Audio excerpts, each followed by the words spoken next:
नमस्कार, मैं अमित ओझा और आप देख रहे हैं इंडियन टीवी न्यूज। अभी हम मौजूद हैं गोरखपुर के बीआरडी मेडिकल कॉलेज। साल 2024 या फिर साल 2025 और अभी जो चल रहा है वो है आपका साल 2026। लेकिन साल भले बदले लेकिन बीआरडी मेडिकल कॉलेज के हालात नहीं बदले। 2024 से पहले भी मरीज माफिया बीआरडी मेडिकल कॉलेज में सक्रिय थे, 2025 में भी थे और 2026 में भी उनकी मौजूदगी से इनकार नहीं किया जा सकता है। बीते माह अप्रैल माह में बीआरडी मेडिकल कॉलेज से 5 एम्बुलेंसों को आपका इसको सीज किया गया।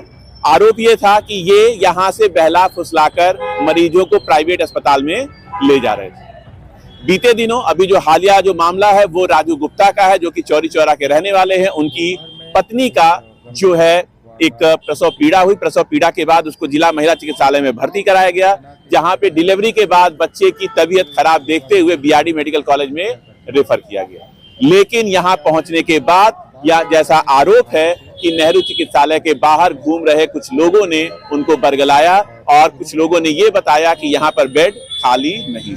उसके बाद स्पोर्ट्स कॉलेज स्थित एक निजी अस्पताल में उनके बच्चे को ले जाया गया, जहां पर उनसे 50,000 रुपए तत्काल जमा करवाए गए और उसके बाद बच्चे की मौत होने के बाद 1,20,000 का बिल उनको थमाया गया। परिजन मौके पर बच्चे को छोड़कर चले गए थे। मामला संज्ञान में आने के बाद पुलिस ने घर पहुंचकर परिजनों को वापस लाकर बच्चे को सुपुर्द कराया था।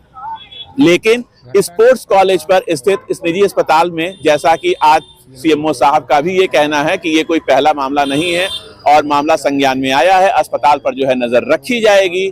लेकिन सवाल ये है कि स्पोर्ट्स कॉलेज पर भले ही अस्पताल स्थित हो, लेकिन सारा खेल सीएमओ ऑफिस से चल रहा है। सीएमओ ऑफिस में कई ऐसी कारगुजारियां हैं जिनको आप दरकिनार नहीं कर सकते हैं। जो उनके चहेते अस्पताल हैं उन पर सीएमओ की कृपा दृष्टि बनी रहती है। नोडल और पंजीयन अधिकारी अनिल कुमार सिंह की कृपा दृष्टि से कई ऐसे अवैध अस्पताल हैं जो संचालित हो रहे हैं। अगर स्पोर्ट्स कॉलेज से लेकर करीमनगर तक अगर आप नजर डालेंगे तो कई ऐसे अस्पताल हैं जो बिना पंजीकरण के चल रहे हैं। झुंगिया से लेकर भटहर तक कई आपको ऐसे अस्पताल मिलेंगे जो बिना पंजीकरण के चल रहे हैं और कई ऐसे अस्पताल भी आपको मिलेंगे जिनका पंजीकरण तो है लेकिन डॉक्टर वहां पर जाते ही नहीं है। और ये सब कुछ गोरखपुर के सीएमओ के संरक्षण में खुलेआम चल रहा है। सीएमओ साहब से अगर उनका वर्जन जानने की कोशिश की जाती है तो सीएमओ साहब वर्जन देने से भी साफ मना कर देते हैं, क्योंकि उनको वर्जन केवल उन लोगों को देना है जो उनके खास होते हैं। अगर आप खास हैं तो आपके लिए गोरखपुर में अवैध अस्पताल चलाना, अवैध पैथोलॉजी चलाना, अवैध अल्ट्रासाउंड चलाना